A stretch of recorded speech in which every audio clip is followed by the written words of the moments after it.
One of the first questions we received about the lifting of the face mask mandate is a basic but critical one. Walter asked if masks were intended to protect others, why remove the mandate for the vaccinated?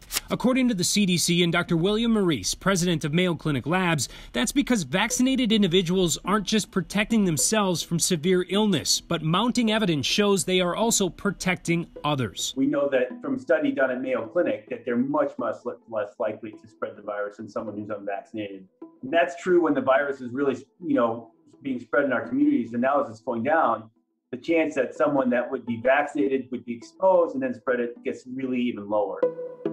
But with that being said, Marissa asked, how do you plan to monitor who is vaccinated when they enter a store? Do we need to show our vaccine card at every establishment and carry it while we are inside? The answer to that is no, because even though the CDC and Minnesota state guidelines still encourage the unvaccinated to keep wearing masks, the state's executive committee struck down its mandate for everyone this morning. We don't think it's possible to craft an order, an executive order that targets only the unvaccinated for a mandate approach. But we will continue our best efforts to educate and urge unvaccinated Minnesotans to still take those precautions. Cities and individual businesses can still choose to require masks, but that has to apply to everyone. And though Minneapolis and St. Paul are keeping their mask policies indoors, Brady asked, will we still have to wear a mask at outdoor professional sports? That depends. The Minnesota United will still require masks at Allianz Field, but the Twins and the St. Paul Saints will no longer require fans to wear a mask in the outdoor areas of the ballpark because the CDC, state, and Major League Baseball guidance have all changed in the last 24 hours. But the teams will still require masks if you go into indoor areas to remain in line with their city's policies. For the record, though, both teams still strongly encourage their fans to wear masks and maintain distance and respect for others.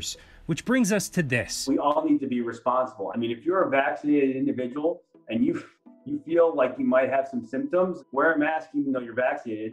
And if you're unvaccinated, recognize that that doesn't mean that this, because the masking mandate's gone away, doesn't mean you don't need to take some precautions to protect yourself. Certainly, we've heard from people that can't get a vaccine. We've also heard from parents who can't get a vaccine for their young children. This is going to be the question that so many have is, what do I do now? It really revolves around their personal comfort around getting vaccinated and getting their children vaccinated. Thankfully, on the one hand, as more kids have been getting ill with the virus, the majority do not get severely ill, but there are some severe illnesses that can occur in children. So again, really understanding, how you want to keep your child safe, what's your level of risk tolerance, really just being thoughtful about it because the virus is still here. That's just a lot for folks to think about.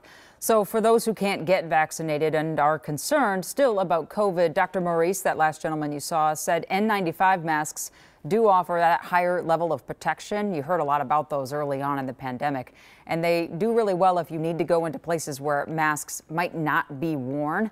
And the good news is they're not impossible to find anymore. I mean, I've even found one within the last month. It took me over a year to do it, but they are out there. So grab a hold of those if you can.